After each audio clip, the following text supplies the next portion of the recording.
kind of been a long old journey. I grew up in a household full of instruments, and I could have gone down any rabbit hole, let's say, because we had pianos, my mum had violins, dad had a full drum kit set up, we had guitars, we had basses. There was kind of anything to go down. I didn't have to go down music, but it was just a gravitation towards the creative side of music that I loved. I'd always, as a kid, just be like banging around on the sofa with like a pair of drumsticks that I'd found upstairs, probably 2 different sizes for I wouldn't have any idea, but I just wanted to try and make music out of anything.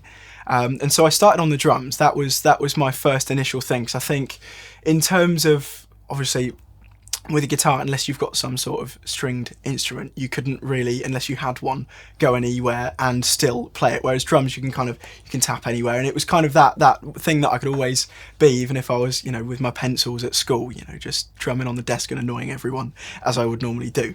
But the neighbours weren't so keen on that, so there needed to be a shift change. And so there was a ukulele that my grandma had bought me. I think it was for my birthday. I must have been probably, I'd say 4 or 5 years old. And it was a little green thing with palm trees all over it. And that was kind of my first go, I guess, at a stringed instrument. And I got so obsessed with it that I felt sick if I didn't have it. So every car journey, it would be in the footwell. I couldn't let it leave my side. And I've still got it to this day, but it's got no strings on it. It's literally just this battered old piece of wood. But I just got obsessed with it, and I just got more fascinated by the whole process of a stringed instrument. So I then got my first 6-string when I was, I guess, about 6 years old. Interested in this little black quarter scale kind of thing, and I just, again, had my little practice amp, completely obsessed with it. And I just wanted to keep going because ultimately I'd seen all these videos of guitarists pop up, on the emerging YouTube of the time, and seeing these music videos and, Slash with his big hair and this big Les Paul. And I just saw that and thought it was the coolest thing in the world. Any guitarist. And I remember seeing, there was a video of Gary Moore playing at the Strat Pack, and he played Red House on this Fiesta Red Strat, and I remember watching it in ICT at primary school, and I remember we had like 5 minutes of the lesson to do our own kind of research, and everyone would be watching Justin Bieber or whatever, and I just went straight and saw this video, and I thought it was just the most incredible thing in the world, to the point where I've watched it more times than I care to admit, just because I think the fact that he just it blew me away, and I just knew that was something that I'd be obsessed with. And so then came the want of guitars and guitars and guitars. So this little quarter size then grew into a full size when I was about 8, I would say. And then I reckon by the time I was 10, I decided it was what I wanted to do for the rest of my life, because I didn't really know life without it. And since then, I just haven't put my guitar down, and the ukuleles just grew to an old beaten up Firebird. I think a lot of people kind of assume that I went into blues from the studying side of things, and kind of went through the Robert Johnsons and the early kind of Delta blues stuff, whereas I kind of came in from a completely different angle, because I loved early rock and roll. I loved Buddy Holly, I loved Elvis and Eddie Cochran, and my dad would always have this playing around the house, and so I was always surrounded by every form of music. And I think the bit that was very apparent to me was that whether it was a solo in a Deep Purple song, or a Guns N' Roses song, or even some early rock and roll, or whatever, it always, guitar solo wise, even at that point, I could kind of hear that there was a similarity between all of them, and that I kind of found stemmed from the blues. And so I think that was, for me, the eye-opening part of that's what I wanted to go down. And so I kind of went through just listening to everything, and when I say everything, it wasn't just blues, it was literally everything, even the stuff that my friends would be listening to, that would be on the radio in their parents' cars and all that kind of thing. I just tried to take a little bit of each part of music, but obviously most of the people that have inspired all of this music haven't, they're not with us anymore, so of course there's going to be the Hendrixes and all that kind of thing that have played a huge part, and then you find who Hendrix inspired, and it's kind of gone through like that. And obviously Joe Bonamassa, you can hear in his playing all the people that have inspired him, and I think that in turn inspired me, because by learning about a particular musician, you're not just learning about their kind of personal style, they're learning about all the people that have inspired them, and then you go down the rabbit hole of who inspired them, and that's kind of when it kind of all opened up for me. And I just was fascinated by the process of music, full stop. Just all the little elements that go together to put a song together. You know, I didn't sing at the time, so it was just my guitar, and so I would just be jamming along to everything. I mean, we had Metallica and Pearl Jam playing in the house, and then it would be, you know, True Love Ways by Buddy Holly. It was the most random musical household genre-wise, but I think that's kind of what made me completely, you know, gravitating towards anything that I could, because I just loved music in general. When did you start getting into bands and things? I mean, I was never that kid that played video games on computers, so my whole computer life would be looking on YouTube. So I guess my kind of start into bands was seeing music videos and just seeing, because obviously there's a different type of music video for everything. You know, you've got your live stuff, and then you've got your more storyboarded stuff. But I would just be fascinated by everything in terms of the music side of things, because it was putting a story to, so the music was putting the story to the video. And so I think that was my first introduction to a full band setup. And I used to go to one of my first gigs that I ever went to was Thunder with my parents. I thought that was an amazing thing. And I think from a young age, going into a room that starts off empty, there's no one in there, and then all of a sudden it's filled with like-minded people that all have such energy from listening to music. It made me feel like I wanted to be part of that energy and part of that vibe. And obviously the only way to do that is to play the music and be part of that band. And that was kind of where the obsession began, I guess. Did you get into bands at school, or? I mean, I guess school for me was a bit different to how it was now, because obviously people have phones and stuff at school now, whereas when I was at school, it was kind of, you know, it was too young to be walking around with an iPhone and all that kind of thing. So it's a bit different. So I would spend my whole day at school sat in an English lesson or a maths lesson, waiting to get home to get on the laptop to listen to these bands. But, you know, the only sad reality of it was I was kind of the only one at school that really enjoyed music for what it was. A lot of people saw music in a different light. I saw it as something that I wanted to do for the rest of my life, whereas other people saw it as, you know, because at the end of the day we're all young kids, so they're not really thinking about it, whereas I was just like, I'd found what I loved and I just could not get myself away from it. So all I ever thought of was music, whether it was playing my guitar or whether it was, you know, certain songs or certain even albums at the time. It would just be an obsession. And I had a little iPod, not one with a screen on, just the little block, and my dad preset it with a load of songs that went from everything from kind of Sum 41 to Ronnie and the Daytonas and all these kind of crazy things. But I think that really opened my mind to all types of music, because the genre base in my family was just so large. And so there's kind of, obviously everyone has their preferred music, but, you know, for me it was just music. That was what I wanted to do as soon as I got home from my long old day at school. Well, I went to it was like a rock school every Sunday, and it was in this kind of, it changed venues a few times, but it was in kind of village halls around the place, and it would just be where a load of kids that enjoyed music and enjoyed playing instruments would get to jam together. And so I can't read music, you know, I've never had a lesson as such in the way of you know, sitting down and learning a piece of music, because that's just not the way that I've ever been wired. But I went and I saw this amazing guy called Aldi Chalmers, and I would go every Sunday and I'd be able to just literally jam, and all he would do was play, you know, kind of like a blues turnaround, just like a standalone, and then I'd just get to play over it, and I'd play all the wrong notes, and it was this big lesson of keep playing the wrong notes until you find where the right ones are. And you'd kind of be playing and you get these solos and it's like, that doesn't sound right, but what does? And it was kind of like this huge, I could see, it's funny because I see videos of me and him now, but like film the ones that were filmed years ago, and I can kind of see his face watching my kind of cogs in my brain fitting together where the placements were, you know, because I didn't really know chords at the time. It was just kind of keep going until the note sounds in tune.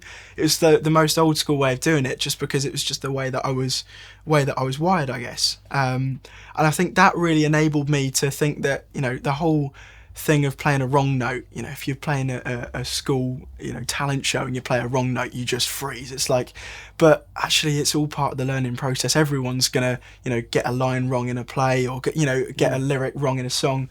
It's all part of the learning process. And he kind of made me realise that it's actually all right. I mean, it still annoys you, it's a human instinct, but he gave me the time and gave me the platform to be able to keep going until I'd kind of figured it out for myself in a roundabout way.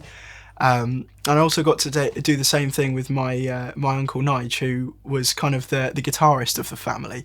And so he would come around quite a lot, and he would, you know, bring his guitars, and it would always be, you know, a chance for me to do what I loved doing, but with a family member as well that played music, which is always good. And he would do exactly the same thing. We'd sit there and play to backing tracks, and I would do, you know, I found some family videos that I hope will never surface of the worst playing that you'd ever hear, but you know, they put up with me until I'd kind of figured out where the right places to go were. And I think by learning in that way,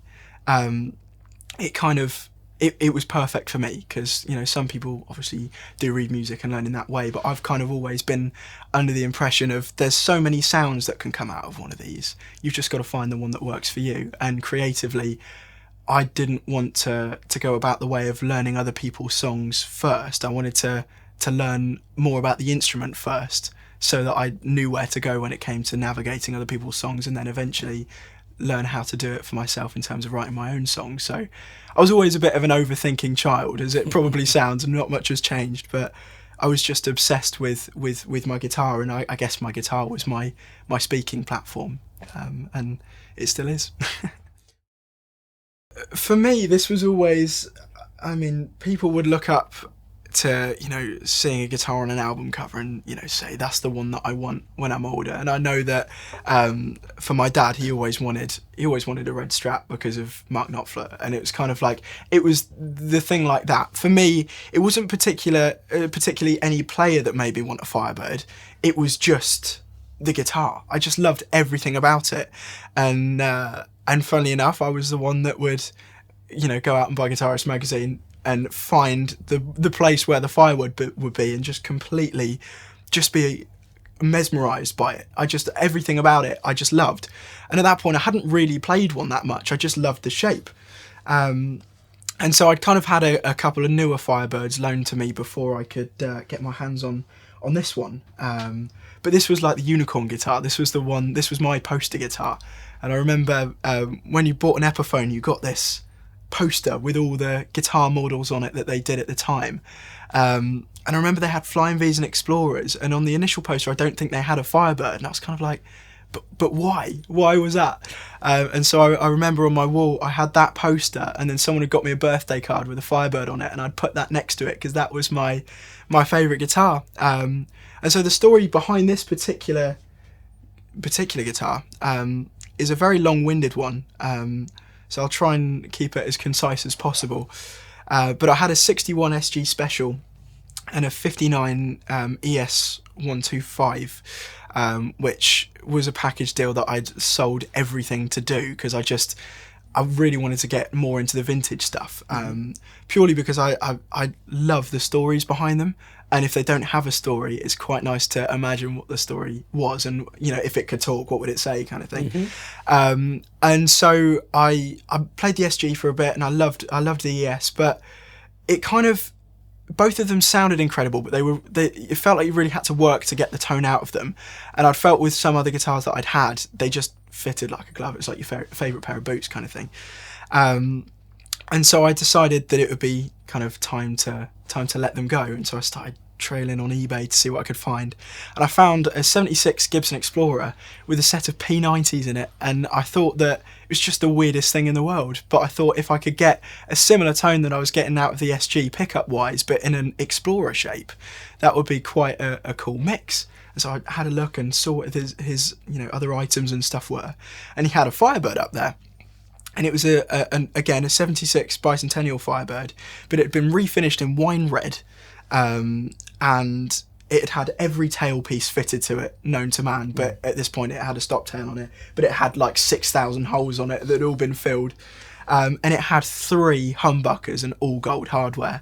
And I just thought, a hot rodded Firebird, this is great. So I sent him a message and said, look, do you want to swap for this SG? And we came to a deal in the end, and I did a deal for the 2 guitars with the SG. So I ended up with this Firebird that had green frets. It hadn't been restrung in about 20 years. It had been, everything was disgusting on it. And I kind of had done the deal more for the Explorer because I was really intrigued for that, but I loved the look of the Firebird. And truth be told, I cleaned up the Firebird, put a new set of strings on it, and recorded the whole album on it because it was just amazing. And so the love of Firebirds, especially vintage Firebirds, went from there. But when we were at his place, it was not a massive place, but there was just this mirror in his living room, and there was a Marshall stack in the corner. And he kind of pulled this mirror cabinet back, and it was just guitar cases. It was just literally like kid in a sweet shop moment. And he told me that he'd sold, vintage Firebirds and stuff in the past. And he brought out this new custom shop case. I'm thinking, oh, okay, he's got, a custom shop Firebird or something in it. I knew it was a big case, so there's got to be something quite meaty in there. And in the case was this. And he said, oh, it's a 64 Firebird. I've had it for a while. And, I've had loads of people ask me to sell it, but I've never been ready. And I want it to go to a home where it's not going to sit in a collection and it's going to be used. So he said, look, I know how much you've used the guitars that you've got at the moment. So would you be interested in being the next owner? I'm thinking, oh, of course I am, but I might have to sell some kind of body part to buy it. Because at this point it was, I was a 15, 16-year-old kid just like looking in this guy's living room full of guitars in complete heaven. And so he said, look, let me figure out a price. I'll message it over to you. And we'll go from there. And so I go home and like a week later I get an eBay message, a really well written eBay message, and I knew that it was going to have a price on it, so I scrolled right down to the bottom to see what the price was, and I was just like, that it was like the bubble burst, because I just knew that it wasn't possible. I knew that I just couldn't make it happen. And so time went by and my brain was just non-stop thinking about this guitar. My other obsession in life is vintage classic cars, all things, the newest car I've ever owned was 1988, and that was even slightly too modern for me. So I was always born in the wrong generation. But I had this old 1963 Volkswagen Beetle, which was an exact replica of Herbie from the old Herbie movies. It was not the kind of thing that you'd expect a 17-year-old to be driving around in the sense of it's a Disney movie and it's an old car. But there was the old eccentric me wearing my flat cap thinking this is a great idea. And so I had to kind of weigh up in my mind what would work better, my absolute dream that I've wanted for my whole life, or my prized possession old vintage car. And so the decision was made after much chats with my mum and dad. And I sold the car, and I went back to Mick, the guy that had the Firebird, and said, can I buy it? And he still had it, luckily. That would have been a bit awkward, wouldn't it? Oh, yeah. I probably should have checked with him before I sold the car, but I didn't. I had it in my head that I was going to go for the Firebird, and I did. And so it took multiple guitars to sell in the lead up to making the initial deal with him. The Explorer that I got off him went for the down payment, and the rest was paid by my old Volkswagen Beetle, and that was it. The dream was acquired, I guess. And I made him the promise that I would always use it, and I got it, I would say 4 or 5 years ago now, or certainly first heard about it back then, and I've used it at every gig ever since. It's flown to every country I've been to, and I'll never ever get rid of it, because it's I never thought I'd have a favourite guitar, but I would be wrong if I said that this wasn't it, because every time I pick it up it just fits. There's something about it. I mean, it had a bit more finish on it when I first got it, but I use metal guitar picks, and it does take the finish off bit by bit, but I don't mind. It's my dream come true, and I feel very, very honoured and very, very privileged to own it for the time that I'm in this world. In terms of the pickups, it's still got its original neck pickup, but the bridge pickup was changed to a Seymour Duncan many years ago, which it's kind of aged down with the guitar, so it doesn't look too out of place now, but it does make a bit of a racket. It's quite good. The neck pickup's the one that it spends most of its time on, just because it's wonderful. It's just really warm. It's wonderful.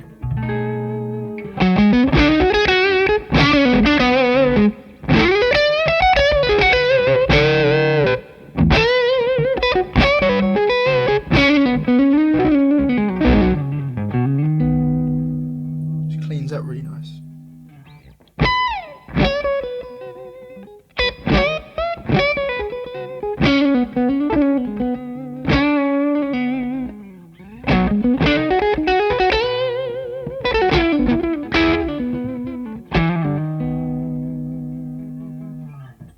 Got a nice little split of the two as well.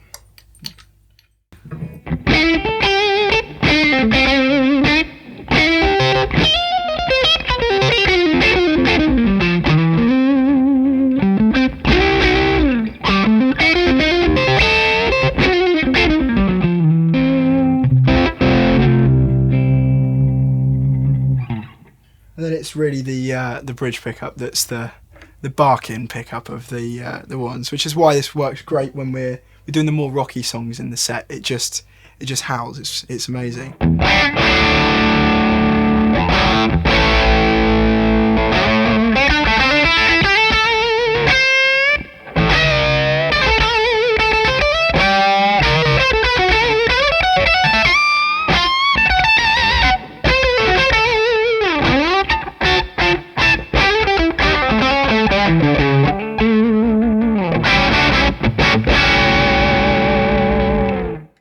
So normally I don't really use too much in terms of guitar pedals as such, just because I normally travel with my amp everywhere and I kind of get everything that I need out of my amp, which is it's my signature one. It's a Blackstar St James, and it's bright red, so it's definitely the striking looking amp on the stage.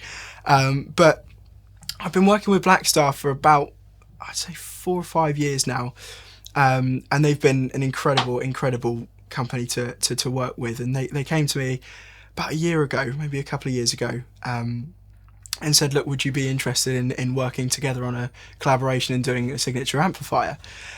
We're coming out with this St James range. It would be really cool if you'd want to launch one through then, come in, try some out and see what you think. So I was initially using a HT20, which I absolutely loved. It did weigh quite a lot, but any stack amp, it's always going to weigh something. But I'd had it recovered in red and white just because I thought it would be really cool to have a red and white amp. And I've also got a red and white Les Paul as well, with a racing stripe down the middle, which went really well with the amp as well. A bit of a tart like that, I thought it looked cool. But yeah, so they came to me and said, look, we're bringing out the St James range. It's going to be the lightest valve amp we could possibly create. And so they were telling me about how they changed the transformer out for a switch mode power supply and try the weight between your HT20 and this. And it's like my HT20 head weighed about as much as the whole stack, including the cab. And what I couldn't believe is how they managed to get 50 watts out of this thing that it just weighed nothing. I just couldn't believe it. And it's a fairly compact little thing, but it absolutely screamed, and I just thought it sounded incredible. And I always just run it on gain and then just figure the rest out with the guitar. And I am a bit of a sucker for reverb, and it's got a good reverb channel, which is always fun. But yeah, it's just been an incredible workhorse. I would have one with me today, but it's on the tour bus, so I can't have it at the moment. It's being set up for the show tonight. But it's they're amazing things, and the fact that they're so light but don't compromise on the tone, I think, was the biggest thing that drew me to them. And everyone was so lovely when we initially met them at the NAMM show in 2020, I think it would have been. But they just seemed so up for helping, a younger artist out, really. And that really meant a lot to me, and I have a lot to thank them for, really. So yeah, just always my Blackstar. I love it. So this is a 1961 Gibson 335. It is a reissue. But again, because of using the metal picks, it's kind of aged it down in a certain way. And I got these guitars pretty much at similar times. But this one was a bit of a crazy story as well. So I've been lucky enough to be working with Gibson guitars since I was, I think, 8 years old. So I've been with them a while, and they've always been an incredible company and an incredible family to me and my family. They've always just really looked after us, and they've just been amazing. And when Cesar came on board with the company, I was out in California for the NAMM show, and we were sat having some pizza of all things in the hotel lobby. And he said, "Look, Toby, if you could design any guitar, if you could just go ahead and just spec loads of things that wasn't a Firebird, what would it be?" And I said, "I've always loved a Tobacco Sunburst 335. The only thing that I didn't like is I like even though I've got massive hands, I've always preferred the feel of a slimmer neck. That's always just been more comfortable to me. And I always, even if it doesn't really change the tone too much, visually, I love the look of having an uncovered humbucker and a covered humbucker. I thought that would be really cool. And a big old Bixby on it."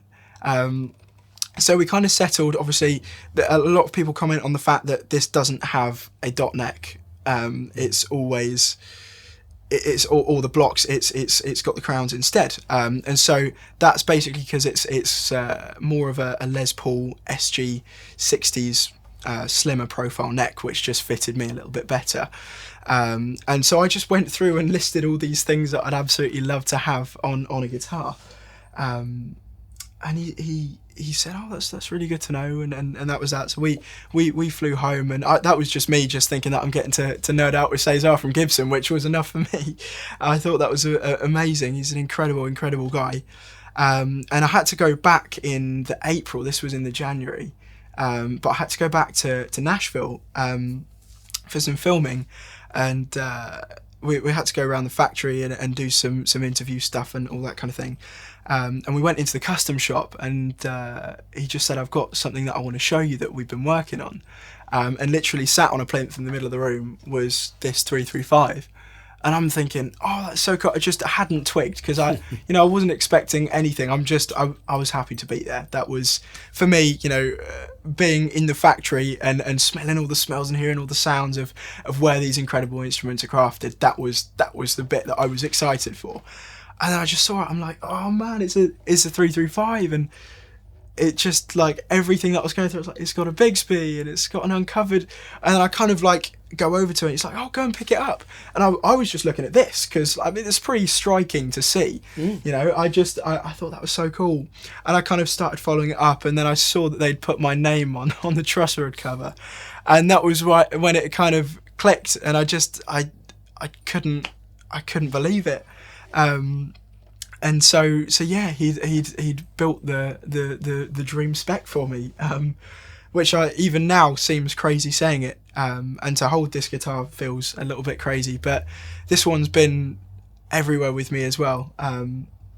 This has been to, well, I dread to think how many plane holds this has been chucked around, but it's survived nicely. But this has been there for the first time I played with Joe Bonamassa at the Albert Hall. This was kind of this was the guitar that was there, and it saw me through all those kind of real primitive moments for me. And so it's kind of, these are like my best friends in the guitar world. They've been through all those experiences with me. And I'm just massively grateful to everything that Gibson have ever done for me. And then to do this guitar was just the cherry on top that I just never expected. And I will forever look after this thing. But yeah, it's a lot of fun. I do love it.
To be fair, I didn't really go into it that much. I just said that I really wanted. I never know whether to call it a zebra or a zebra. I don't know whether to go American or English, but I knew that I wanted to go for. I'm going to go with zebra. Let's go with zebra. I knew I wanted to go with that for the bridge just because I just thought it looked amazing. And I tried a couple of Les Pauls at the Gibson showroom that had like the zebras in, and I don't know if it was just my brain, but I just thought that for me it just sounded so incredible. For me, I just thought visually, and the fact that I'd had previous experience with them sounding incredible, I thought it's just gotta happen. But I feel like I've played a couple that have maybe an uncovered and a covered, and the balance sometimes seems to be off in the sense of sometimes the neck pickups can feel slightly too muffled if these are really, really hot. Whereas this seems to have had the balance. Sometimes I do have to roll a little bit of the tone off of this one just because it is a bit too much. But it's quite nice to play a 335 and do some heavier stuff on it as well, because a lot of people don't normally expect the music to go with a 335, but it's quite cool that you could do a bit of everything with it. It's very versatile.